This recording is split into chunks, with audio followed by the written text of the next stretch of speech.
कहानी थोड़ी अलग है। ये कहानी शादी के बाद जिंदगी कैसी होती है इसके बारे में नहीं है, बल्कि कम से कम शादी के बाद तो साथ रहने के मौके मिले इसके लिए तरसते इन दो निब्बा निब्बी की है। शादी से पहले। ये क्या है रीना, तेरे साथ चैन से 15 मिनट भी नहीं मिल पाता हूँ मैं। वही तो, कभी पापा का डर तो कभी मोहल्ले वालों का। फोन में भी बात नहीं कर सकती क्योंकि तुम्हारा भाई तुम्हारे साथ सोता है। हाँ तो तुम्हारी माँ कौन सी कम है? किसी तरह मैं फोन कर भी दूं तो तुम्हारी माँ के खर्राटों के आगे कुछ सुनाई नहीं देता। हाँ सही बात है, सारा कसूर तो मेरे ही घर वालों का है ना। आज के बाद बात करने की कोई जरूरत नहीं है, बता रही हूँ मैं आपको। रॉनी कुछ कहता मनाता, पैरों में गिरता अपने निब्बी के, वो तो निकल ली और उसके जाने के बाद हाथ भी नहीं पकड़ पाया। हे भगवान, कैसी किस्मत दी है, अपनी ही होने वाली बीवी के हाथ भी पकड़े। न जाने कितना जमाना हो गया, क्या करूं मैं। इसी तरह रॉनी और रीना की जिंदगी चल रही थी कि एक दिन, अरे रॉनी पता चला लॉकडाउन लग गया है।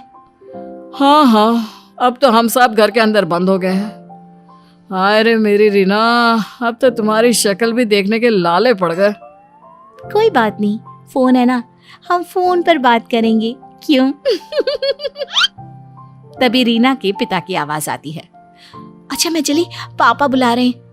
रॉनी रीना से बहुत प्यार करता था और रीना भी, लेकिन जालिम जमाना कम था कि दूसरी ओर लॉकडाउन भी लग गया। हाय रे, प्यार करने वाले क्या करे, कहाँ जाए। रीना, मेरा तुमसे प्यार भरी बातें करने का कितना मन करता है, पर तुम आजकल फोन भी कम उठाती हो। तुम्हारा मन नहीं होता? होता है रॉनी। एक बात कहूं, तुम भी अपने फोन में कुकू एफएम डाउनलोड कर लो, फिर उस पे मस्त रोमांटिक कहानियां सुनना। ये बिना मिले जो तुम्हारा मन मछली की तरह छटपटा रहा है ना, उसको बहुत सुकून मिलेगा। तुम यही सुनती रहती हो क्या, जो मेरा फोन नहीं उठाती? सच बोलूं तो गुस्सा नहीं करोगे ना? नहीं करूंगा। इस बिना एक बहुत प्यारी कहानी है, दिल बेपरवाह, वही सुन रही हूँ आजकल। तुम भी सुनना ना प्लीज। उसमें ना विदेश से मेडिकल पढ़ के आई एक लड़की गलती से एक बिजनेसमैन की मदद करने के चक्कर में उसे अपने होटल रूम में ले आती है, फिर उसके बाद तो बहुत मजा आता है। होटल में ले जाने के बाद क्या होता है, ये तो बताओ। सारा मुझसे ही सुन लोगे क्या? आगे की कहानी जाननी है तो कुकू एफएम प्ले स्टोर से डाउनलोड करो और बेड टाइम 50 कूपन कोड लगाओगे तो 50% ऑफ भी मिलेगा। 399 रुपए का सब्सक्रिप्शन सिर्फ 199 रुपए में, वो भी पूरे साल के लिए, मतलब 1 रुपए पर डे से भी कम। दोनों कुकू एफएम पर कहानियां सुनकर के दिन काट ही रहे थे कि रॉनी रीना के घर पहुंच जाता है। अरे कैसे, तुम्हें पता नहीं घर से बाहर निकलने के लिए सरकार ने मना कर रखा है। अरे घर का दूध लेने के बहाने आया हूँ तुमको देखने। रीना, रहा नहीं जाता तुम्हारे बिना। ये बोलकर जैसे ही रॉनी रीना का हाथ थामता है, सामने आ जाता है रीना का भाई। क्या चल रहा है रीना? कौन है ये आवारा सा लड़का? ओए साले, गाली मत दो मेरे भाई को। नहीं बेबी, तुम्हारा भाई तो मेरा साला ही हुआ ना। साले को साला नहीं बोलूं तो क्या साली बोलूं? ओए सुन चपड़गंजू, क्या बकवास पर बकवास किया जा रहा है? देख ना जाना गलती से गली में, वरना मार मार कर खाल उतार दूंगा। अबे मुर्गा समझा है क्या जो खाल उखाड़ देगा?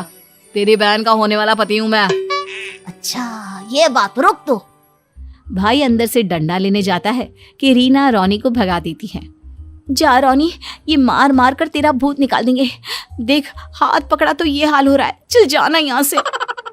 रीना के कहने पर रॉनी भाग जाता है, लेकिन सोच लेता है कि अब समय आ गया है कि दिल वाले दुल्हनिया लेकर जाएंगे।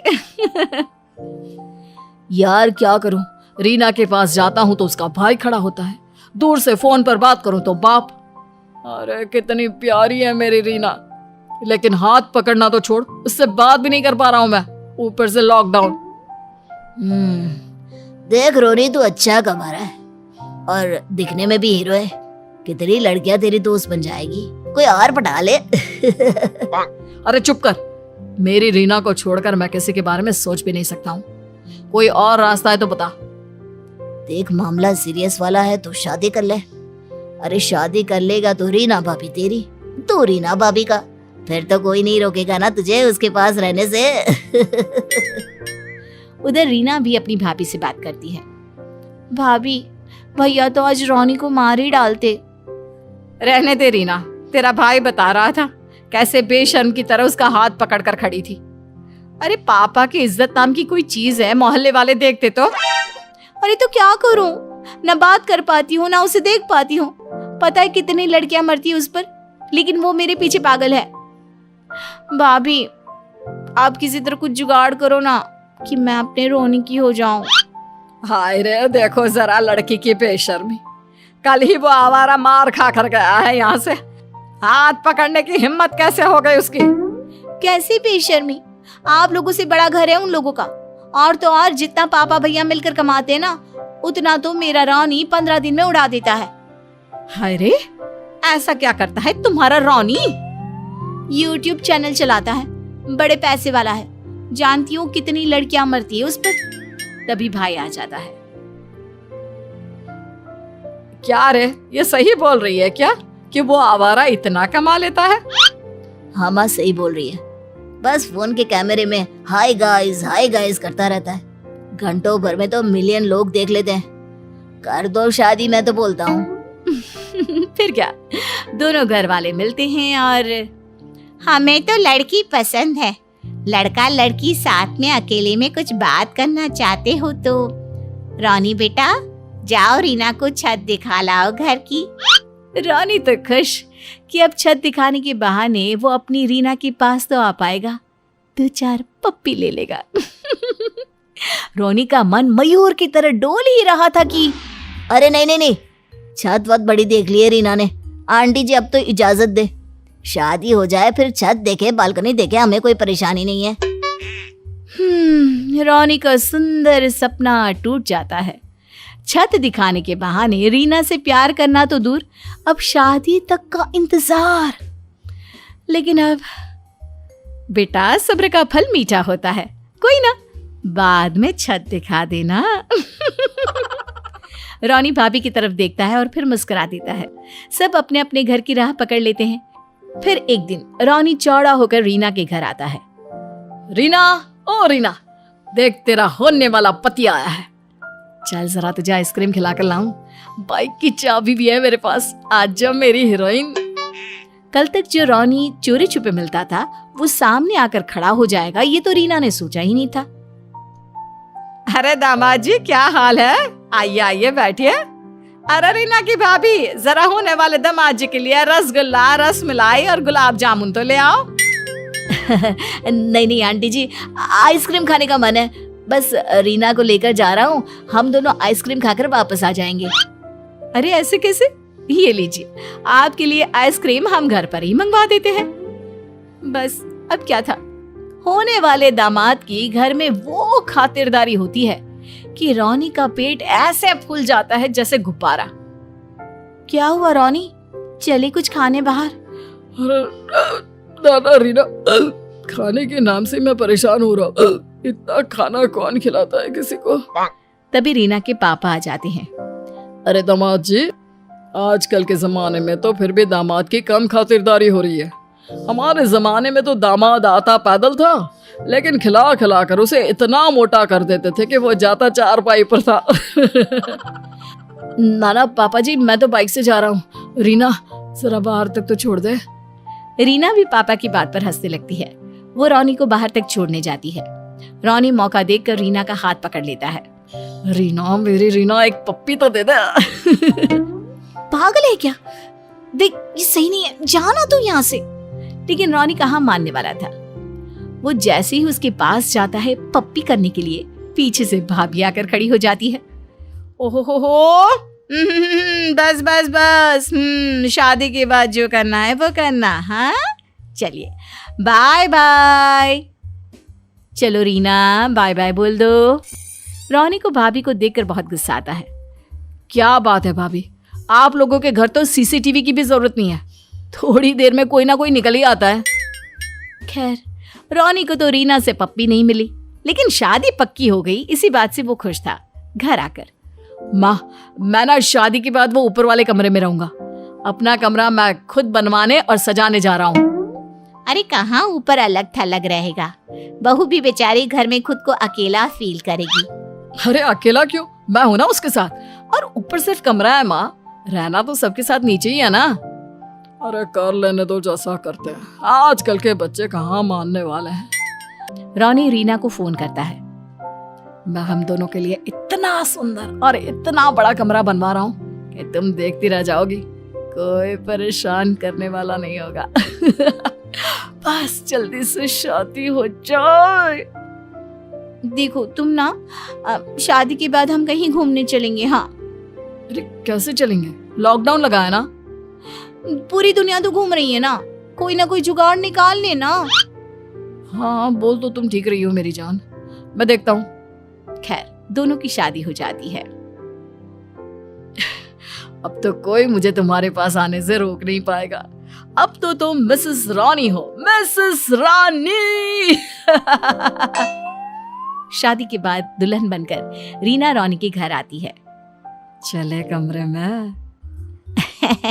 अरे बेटा इतनी जल्दी क्या है, देख अभी तो हल्दी चौका खेल खिलौने न जाने क्या क्या रस्में बाकी हैं। और हाँ, शाम को बहू को मायके छोड़ आना, ये रस्म होती है। क्या? अरे अभी तो शादी हुई है, कैसे उसके घर छोड़ाऊं? ना माँ ना, अब ये मेरी बीवी है, ये कहीं नहीं जाएगी। अरे कैसी बच्चों जैसी बात कर रहा है बेटा। अरे शाम को उसे छोड़ने जाना होगा, और जब तक उसके माँ बाप नहीं भेजते ना, बहू नहीं आ सकती। शाम को रॉनी रीना को लेकर उसके घर जाता है। हाय रे मेरी बेटी आ गई, अब तो दामाद जी अगले महीने आना लेने। लेकिन क्यों माँ जी, ये तो अब मेरी बीवी है।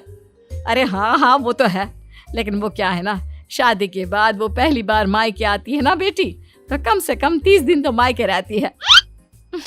रॉनी ये सुनकर रीना को देखता है और रीना रॉनी को, जैसे दोनों सोच रहे हो कि हाय रे ये क्या हो गया। अब 30 दिन काटने के लिए रॉनी कुकू एफएम पर खूब सारी कहानियां सुनता है, कभी रोमांटिक, कभी हॉरर, तो कभी कॉमेडी। जैसे तैसे 30 दिन बीत ही रहे थे कि रॉनी आकर खड़ा हो जाता है ससुराल के दरवाजे पर। रीना, ओ रीना। रीना भी बैग पैक करके तैयार। हाँ हाँ चलो जल्दी से चलते हैं रॉनी। माँ पिता से इजाजत लेकर दोनों घर पहुंचते हैं। रात के खाने के बाद रॉनी और रीना छत के कमरे में बैठे ही थे कि अब तो तुम मेरी है मेरी रीना, अब तो भगवान भी मुझे तेरे पास आने से नहीं रोक सकता। लेकिन भगवान से पंगा। लो जी कर लो बात। दोनों पास आ ही रहे थे कि छत से पानी बिस्तर पर पड़ना शुरू हो जाता है। हाय रे ये क्या? चलो जल्दी नीचे, नहीं तो भीग जाएंगे। दोनों नीचे आते हैं। आओ आओ, पानी बरस रहा है ना, कोई बात नहीं। बहू तू यहाँ आजा, मेरे पास सो जा। हाँ और रोनी तू आजा यहाँ सो जा मेरे पास। तो ये थी कहानी रॉनी और रीना की। कहानी में आगे क्या होगा, दोनों का मिलन कैसे होगा, ये तो देखना होगा। फिलहाल बाय बाय। 2 बड़े बेटे, दोनों की बहुएं, बच्चे और सास ससुर। वैसे ये कोई जॉइंट फैमिली तो नहीं, लेकिन आज के समय में तो अब यही जॉइंट है। सारा दिन घर में गैस चलता रहता है, न जाने कितना खाते हैं ये लोग। अरे सुबह एक बार खाना बन जाए, सारा दिन गर्म करके खाओ, किसने मना किया है? लेकिन ये क्या, सारा दिन गैस ऑन। दीदी खाना गर्म कहाँ करे, आपके गर्म दिमाग से? खाना गर्म करने के लिए तो गैस ऑन करनी ही होगी ना। ये क्या है, फिर शुरू हो गई तुम दोनों। बहू क्यों तुम लोग छोटी छोटी सी बात पर लड़ती रहती हो? जेठानी जो कि जेठानी होने का घमंड रखती थी, तो वहीं देवरानी लापरवाह। क्या है, अब भूख लगी है लेकिन गैस ऑन नहीं कर सकती, क्या करूं? ये मक्खन की टिक्की है, इसी को ब्रेड में लगाकर खा लेती हूँ। देवरानी खा लेती है, लेकिन फिर जेठानी, हाय रे मक्खन कहाँ गया? नंदलाला आया था, माखन खाकर चला गया होगा। अरे बहू घर के ही किसी सदस्य ने खाया होगा ना। तभी ससुर घर का सामान लेकर आते हैं। अरे बड़ी बहू जरा चाय बनाओ और ये रसोई का सामान रख लो। अरे पापा जी अभी परसों ही तो आप इतना सामान लाए थे, आज फिर से? बहू, तेरे पापा जी को तो घर का भंडार भरा ही अच्छा लगता है, तभी देख ईश्वर ने आज तक कोई कमी नहीं रखी। हाँ, लेकिन देवरानी की स्पीड यही रही ना, तो लगता नहीं कि भंडार भरे रहेंगे। देवरानी का मुंह उतर जाता है। अरे नहीं नहीं नहीं, खूब खाओ, खाने के लिए ही तो जीते हैं हम सब। दोनों बहुएं चली जाती हैं। बड़ी बहू की ये आदत ठीक नहीं है। अरे खाने पीने में कौन सा भेदभाव। वो क्या है ना, जॉइंट फैमिली की आदत नहीं है ना, तो ये जॉइंट फैमिली क्या होती है? मेरा घर है, मेरे 2 बच्चे मेरे साथ ही तो रहेंगे। नहीं पसंद तो हो जाए अलग। वहीं कमरे में देखो, ये रोज की खिचखिच मुझे पसंद नहीं। कभी मक्खन, कभी जैम, कभी सब्जी दाल। मैंने ऐसा माहौल नहीं देखा। वैसे भी मैं अच्छा कमाता हूँ और घर का सारा खर्चा तो पापा ही करते हैं। मेरी सेविंग्स भी मेरे पास है। फिर भी अलग होना है तो बता दो, मैं पापा से बात कर लेता हूँ। रहना तो मैं एक दिन भी यहाँ नहीं चाहती, लेकिन अब पापा जी घर का सारा खर्चा दे रहे हैं तो वरना कब की अलग हो जाती। सास बाहर से बहू बेटी की बात सुन लेती है।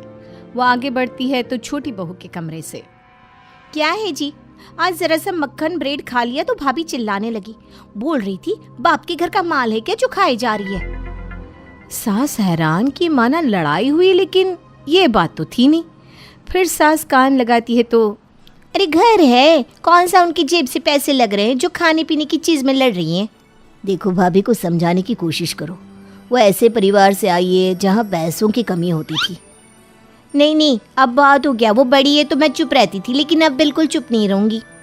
पति भी कुछ नहीं कहता। वो भी सोच लेता है कि जो हो रहा है वो होने दो। देख लो, बस ये समझ जाओ कि मैं माँ के बिना नहीं रह सकता। सास को अब सबकी नस पता चल चुकी थी। वो कोशिश करती है कि सब संभला रहे, लेकिन बहन जी, वो क्या है ना, हमारे घर में उद्यापन है पूजा का, तो जरा आप लोग आ जाना शाम को। अरे हाँ, क्यों नहीं, आप बुलाएं और हम ना आए, जरूर आएंगे जी। और दोनों बहुओं को भी ले आना। वो क्या है ना, खाना वही है। मैं भाई साहब और बेटों का खाना पैक कर दूंगी, तो रात का खाना हमारे घर, ठीक है? पड़ोसन खाने का न्योता देकर गई नहीं कि बड़ी बहू जोर जोर से चिल्लाने लगती है, ये नहीं चलेगा माँ जी, कल सुबह का खाना मैं नहीं बनाने वाली। क्यों नहीं बनाएंगी? और हाँ दीदी, अब मैं भी नहीं झुकूंगी, खाना तो आप ही को बनाना होगा, समझी? अच्छा ठीक है, बना दूंगी, लेकिन अभी आज रात का खाना तुम बनाओ। फिर क्यों मैं बनाऊं? जब पड़ोसन के घर खाना है तो मैं खाना क्यों बनाऊं? सास भी हैरान कि आखिर बड़ी बहू को हो क्या गया है। लेकिन बहू, अभी तेरे सामने तो रात के खाने का न्योता आया है, फिर वो क्यों खाना बनाए? क्योंकि माँ जी, रात के खाने की ड्यूटी इसकी होती है। अब इससे तो कोई काम करना होगा नहीं, तो फिर कल सुबह का बनाए ना। ठीक है, तो कल रात का आप बनाएंगी। क्यों, मुझे काले कुत्ते ने काटा है जो मैं बनाऊं? नहीं, काटा तो मुझे है ना, जो मैं सुबह शाम का दोनों टाइम का खाना बनाऊं। देखिए दीदी, छोटी हूँ लेकिन नौकरानी नहीं हूँ, मैं नहीं कर सकती इतना सारा काम। सास को बड़ी बहू की बात ठीक नहीं लगती। ठीक है, सुबह का खाना मैं बना दूंगी। सुबह उठकर सास खाना बनाती है। दोनों बहुएं सोकर उठती है कि हाय रे, घर में कितनी प्यारी खुशबू है, क्या महक रहा है। सरसों का तड़का बहू, तेरी सास ने आज सुबह उठकर सारा खाना बनाया है। वो क्या है ना, तुझे ये नहीं लगना चाहिए कि घर में तुझे नौकरानी की तरह रखा जा रहा है। बहू को ससुर की मुंह से ये बात सुनकर थोड़ी शर्मिंदगी तो होती है, लेकिन वो शांत रहती है। छोटी बड़ी को ताना देते हुए कहती है, दीदी शर्म आनी चाहिए आपको, माँ जी काम कर रही है। माँ जी, आप मुझे उठा देती ना। चलिए हट जाइए, मैं रोटियां सेक लेती हूँ। अरे रहने दे, इतनी ही चिंता थी तो रात क्यों मना कर रही थी? इसलिए कि आप करें, इसलिए नहीं कि माँ जी करें। दीदी क्या प्रॉब्लम है आपको? अगर हम लोगों से प्रॉब्लम है तो कहीं और जाकर रह लीजिए ना। छोटी, ऐसे बात नहीं करते। मैं बात करती हूँ ना बड़ी बहू से, तुम रोटी बना लो। सास को छोटी की बात सही लगती है। वो जानती भी है कि बड़ी क्यों घर छोड़कर नहीं जाएगी, लेकिन क्या करे, कैसे बड़ी बहू को ठीक करे जिससे घर में शांति बनी रहे। फिर एक रोज, पापा जी आप झाड़ू क्यों लगा रहे हैं और माँ जी कहाँ हैं? बेटा मैं जरा वो बर्तन धो रही थी, आज काम वाली नहीं आएगी ना। अरे तो छोटी कहाँ है और किसी ने हमें क्यों नहीं बताया?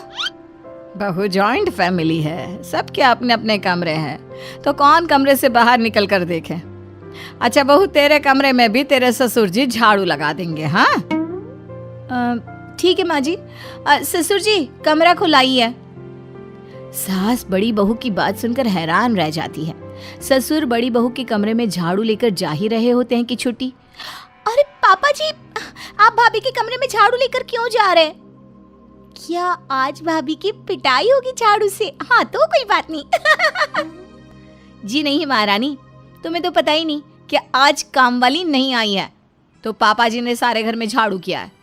मैंने तो सुबह का अपना काम कर लिया है। तू ही आराम से सोकर उठी है तो तू ही पोछा लगा ले अब। अरे नहीं नहीं, पोछा मैं लगा दूंगी। देखिए प्लीज, आप लोग इस उम्र में ऐसे काम मत करिए। मैं मानती हूँ कि मैं आज के बाद भाभी से कभी नहीं लड़ूंगी। पापा जी आप ससुर हैं, ससुर बहू के कमरे में झाड़ू लगाए, ये ठीक नहीं है। लाइए झाड़ू मुझे दे दीजिए। सास ससुर अब देखते हैं कि कैसे एक ही घर में छोटी बहू काम कर रही है और बड़ी ऐश। बड़ी बहू को बोलो कि वो अब कहीं और शिफ्ट हो जाए। अरे वो नहीं होने वाली, मैंने एक बार उसे राजेश से बात करते सुना था। बोल रही थी पैसे बच रहे हैं तो हम बाहर जाकर किराया और खाने पीने में क्यों पैसे बर्बाद करें। तो ये बात है। देखो रमा, ये तो ठीक नहीं, छोटी कितना करेगी। हाँ जी, कुछ तो करना ही होगा। छोटा बेटा भी मुझसे दूर नहीं रहना चाहता, नहीं तो मैं दोनों को ही अलग कर देती। ससुर कुछ सोचते हैं और अगले रोज दोनों बेटों को बुलाते हैं। देखो बेटा, आज तक तो मैं घर का सारा खर्चा उठा रहा था, लेकिन अब मैं और तुम्हारी माँ विदेश घूमने का प्लान बना रहे हैं, जिसके लिए बहुत सारे पैसों की जरूरत होगी। तो आज से घर के सारे खर्चे तुम दोनों बांट लो। कैसी बात कर रहे पापा, विदेश, वो भी इस उम्र में। हाँ पापा कोई बात नहीं, मैं कल बजट बना लूंगा महीने का। बड़ी बहू को जब ये पता चलता है तो वो पति पर जोर जोर से चिल्लाती है, ये क्या मजाक है? अगर पैसे ही खर्च करने हैं तो मैं बाहर ही क्यों ना रहूं? मैं अब इन लोगों के साथ नहीं रहने वाली। देखिए, आप ना बड़े भैया से पैसे नहीं लेना। कोई बात नहीं, हम थोड़ा कम घूम फिर लेंगे, लेकिन बड़े भाई से पैसे लेना ठीक नहीं है। नहीं, पापा ने जो कहा है वही होगा। कल घर के बजट पर बात होगी। भैया और पापा से उसी वक्त पूछ लूंगा कि मुझे कितना देना है। लेकिन अगले रोज तो बड़ा बेटा बहू सामान के साथ खड़े होते हैं। अरे कहीं घूमने जा रहे हो क्या? नहीं, हम घर छोड़कर जा रहे हैं। वैसे भी इस घर की चिक चिक झेली नहीं जाती। मैं नहीं रह सकती इतने सारे लोगों के साथ। प्राइवेसी नाम की भी कोई चीज होती है। नहीं नहीं भाभी, क्या हो गया? अब तो मैं भी आपको कुछ नहीं कहती हूँ। छोटी बहू, जाने दे इसे। हाँ, मैं भी यही चाहता हूँ। जॉइंट फैमिली का मतलब सबको समझ कर चलना होता है, यह नहीं कि कोई लालच में सब एक साथ जुड़े रहे। वो जुड़ना मजबूरी में नहीं, प्यार में होना चाहिए। हाँ, वैसे भी दूर रहने से रिश्ते खत्म नहीं हो जाते। पास रहकर नाराजगी से रहना उससे अच्छा दूर रहकर प्यार से रहना। बड़ी बहू, आते रहना मिलने। बड़ी बहू और बेटा चले जाते हैं, लेकिन पीछे छोड़ जाते हैं एक छोटी सी जॉइंट फैमिली, जिसमें सिर्फ प्यार ही प्यार है और एक दूसरे के लिए मान और समर्पण की भावना। चुटकी भर सिंदूर की कीमत क्या होती है, ये रमेश बाबू जाने या ना जाने। लेकिन हमारी आज की कहानी की नायिका रूपा को तो पता चल ही गया। अब क्या कीमत है आप जानना चाहते हैं? चलिए देखते हैं। रूपा, जैसा नाम वैसा रूप, इतनी सुंदर कि जो कोई देखता बस देखता ही रह जाता। भाई ममता बहन, आपकी बेटी रूपा कितनी समझदार और गुणवान लड़की है।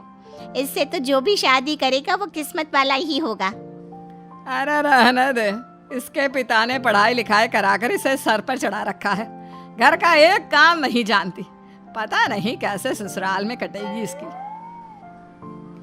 भाई अब कौन करवाता है ससुराल में? आज की डेट में बहुओं से खाना बनाने वाले से लेकर झाड़ू पोछा हर काम के लिए हेल्पर रख लेते हैं। इतनी सुंदर पढ़ी लिखी बहू से तो बस लोग घर की शोभा बनाकर रखते हैं। तभी रूपा आ जाती है। मन मर्जी की मालकिन, जो जहां खाया वहीं छोड़ दिया, जहां उतारा वहीं फेंक दिया। माँ माँ कुछ खाने को दे जल्दी, बहुत भूख लगी है। फिर जाना है, आज काफी इम्पोर्टेंट मीटिंग है बोर्ड की। हाँ हाँ, बस 2 मिनट रुक जा, ये प्राची की मम्मी से बात कर रही हूँ, अभी आई। रूपा प्राची की माँ को नमस्ते करती है और खड़ी हो जाती है। अब ये ना यही सर पर खड़ी रहेगी जब तक खाना ना दो। अच्छा बहन, बाद में बात करती हूँ फ्री होकर, ओके? पड़ोसन चली जाती है। एक रोटी खुद बनाकर खा नहीं सकती क्या? अरे क्या होगा तेरा ससुराल में? क्या माँ, हर बार बात को घुमा फिरा कर ससुराल पर ही ले जाती है। एक चुटकी ससुराल की कीमत क्या होती है रमेश बाबू? वैसे माँ, ससुराल में ऐसा क्या होता है कि सब इतने डरते हैं ससुराल के नाम से? वो तो तुझे जाकर ही पता चलेगा। एक चुटकी सिंदूर की कीमत। खैर, रूपा की शादी की उम्र होती है तो पिता को शादी की चिंता सताती है। वो लड़का देखना शुरू करते हैं। तभी उन्हें रमेश मिलता है, जो एक पढ़ा लिखा और अच्छा कमाने वाला लड़का था। उनके पास जब रूपा का रिश्ता आता है तो रमेश के पिता, देखो, रूपा जैसी लड़की बहुत किस्मत से मिलती है। रमेश, तुम तो बस ये मनाओ कि उस लड़की से तुम्हारी शादी हो जाए। क्यों जी, ऐसी क्या बात है लड़की में? 10 मिनट में क्या बारात को खिला देती है, या फिर पुराने कपड़े सिलकर नया पैंट बना देती है, या फिर... अरे बस कर, ये सब करने वाली लड़कियां अब डिमांड में नहीं है।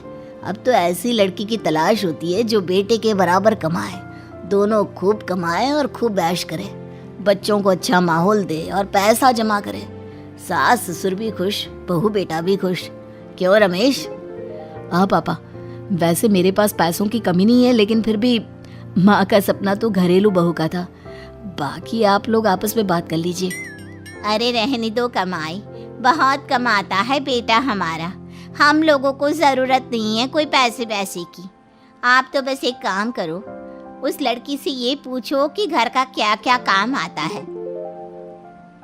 तुम तो चुप ही रहो। बेटा रमेश, तैयार हो जाओ, लड़की वालों के घर जाना है। फिर क्या, माँ को घर छोड़ दोनों बाप बेटा रूपा के घर उसे देखने जाते हैं। रूपा होने वाले ससुर से थोड़ी देर में ही घुल मिल जाती है। तो बेटा बिल्कुल ठीक रहा, तुम मेरे बिजनेस का सारा फाइनेंस देखोगी, साथ ही बिजनेस को बढ़ाने में मेरी मदद करोगी। बोलो, रिश्ता मंजूर कर दे? बिल्कुल, कम से कम आपने ये तो नहीं कहा रसोई का सारा काम कर लोगी, सुबह जल्दी उठकर भजन गाओगी और मोहल्ले से पंचायत करोगी। इससे तो अच्छा ही है आपका प्रपोजल। रमेश देखता ही रह जाता है कि ये क्या हो रहा है, लेकिन पिता के सामने कुछ नहीं कहता। लेकिन शादी के बाद, देखो, पापा की बातों में आने की जरूरत नहीं है। माँ ने बड़ी मेहनत से घर देखा है, मुझे इस लायक बनाया है कि तुम आज जो मांगो मैं लाकर दे सकता हूँ, समझी? तो माँ जो बोले वो करना। ठीक है, क्यों नहीं, ससुराल है, यहाँ तो सास ससुर का सुन के ही रहना पड़ेगा। ससुर का तो सुन लिया, अब सासू माँ का भी सुन लेती हूँ। रूपा सास के पास चाय लेकर जाती है। रूपा देखो, औरतें जितना भी पढ़ लिख ले, लेकिन ये जो अपनी मांग में देख रही हो ना सिंदूर, इसकी कीमत क्या होती है जानती हो? नहीं माँ जी, मैं तो नहीं जानती। तो जान जाओगी, मेरे साथ रहोगी तो जल्दी ही जान जाओगी कि चुटकी भर सिंदूर की कीमत क्या होती है। जाओ, जाकर खाने में कुछ साउथ इंडियन ले आओ, और हाँ, घर की जाली निकाल देना सीढ़ी पर चढ़कर। वो क्या है ना, नौकर चाकर सब शादी के बाद से ही थक गए थे, तो थोड़ा वो लोग आराम करने गए हैं। मैं दूल्हे की माँ कितना काम करूँ, सारा दिन सारी रात शादी में काम किया है, कोई क्या जाने। जरा तेल भी लगा देना मेरे पैर में, है ना? है माँ जी, लेकिन शादी तो मेरी भी थी, दुल्हन तो मैं भी बनी थी, मेरा भी तो आराम करना बनता है ना। हैं? क्या बोली? ये जो सिंदूर लगा रखा है ना तूने, उसकी कीमत आराम से नहीं, काम करके पता चलेगी। जाकर सारे काम कर जो मैंने कहे हैं। रूपा क्या करती, सिंदूर की कीमत जो जाननी थी, लग जाती है घर के कामकाज में। दोपहर के 2 बजे वो काम करके फ्री होती है कि ससुर जी का फोन आ जाता है। रूपा बेटा, उठ गई? सॉरी, मैंने डिस्टर्ब तो नहीं किया ना, तुम आराम कर रही होगी।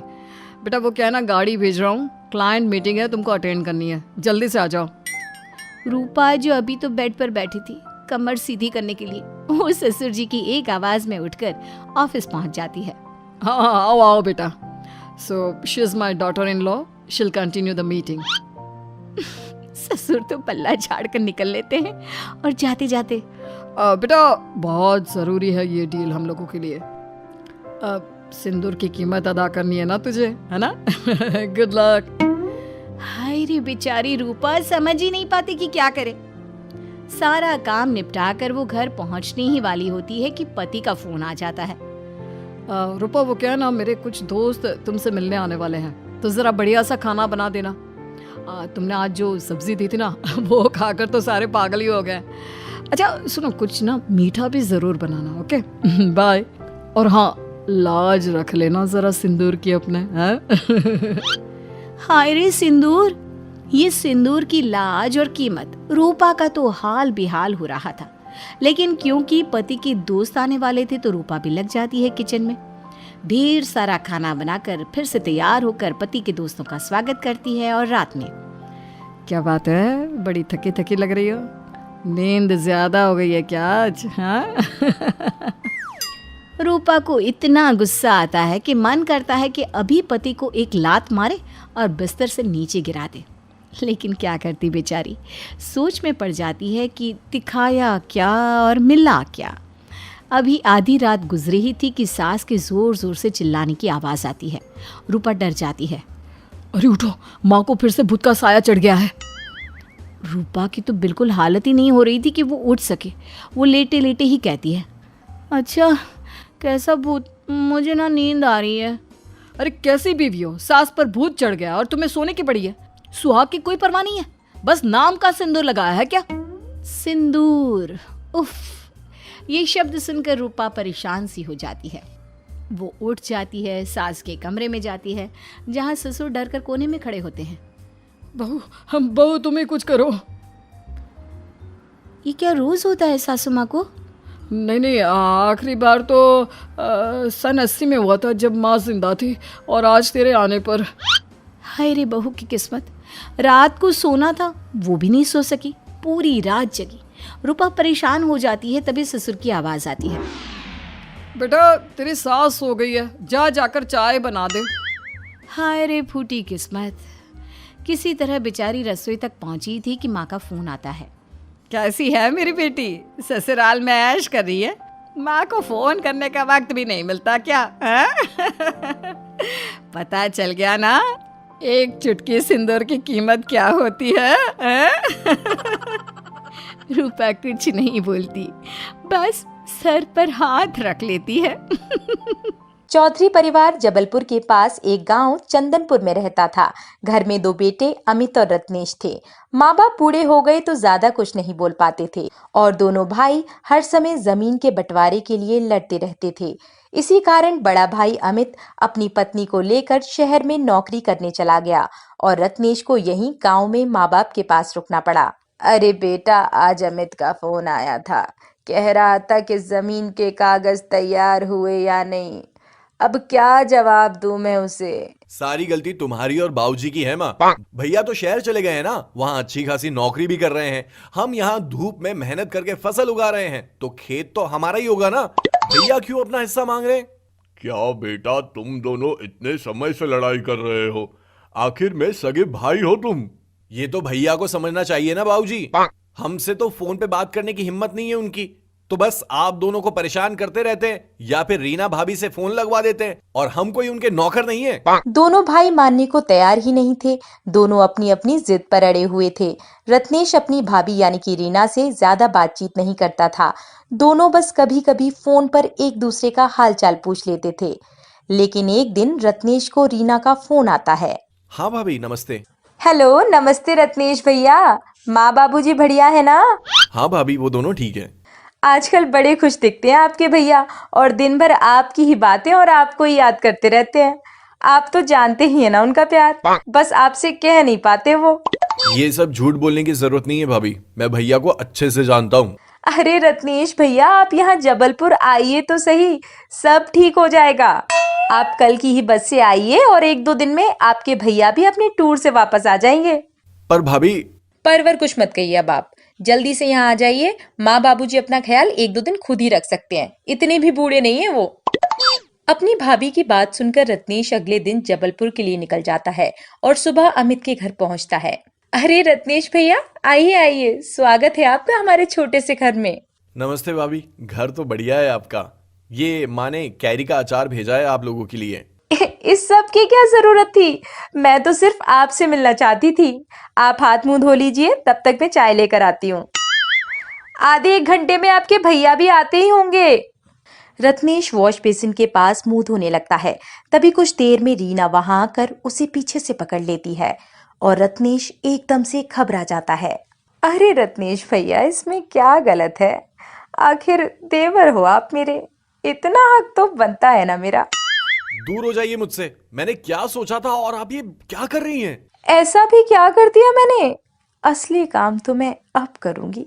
तभी अचानक रीना रत्नेश को पकड़कर जोर जोर से चिल्लाने लगती है और आसपास के लोग घर का ताला तोड़कर अंदर आ जाते हैं। कोई मेरी मदद करो, बचाओ मुझे।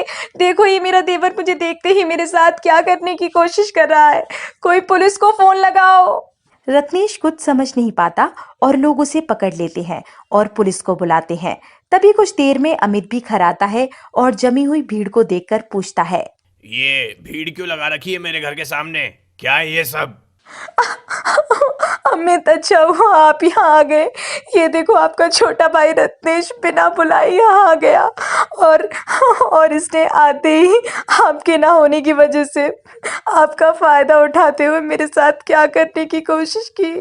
अरे रत्नेश, तुम इतना नीचे गिर सकते हो मैंने सोचा नहीं था। अरे झगड़ा हमारे बीच था, इस बेचारी रीना के साथ ऐसी हरकत करते हुए तुम्हें शर्म नहीं आई? रत्नेश गिड़गिड़ाता रहा पर किसी ने उसकी कोई बात नहीं मानी। रत्नेश को 5 साल की जेल हुई और जमीन अमित के हाथों में चली।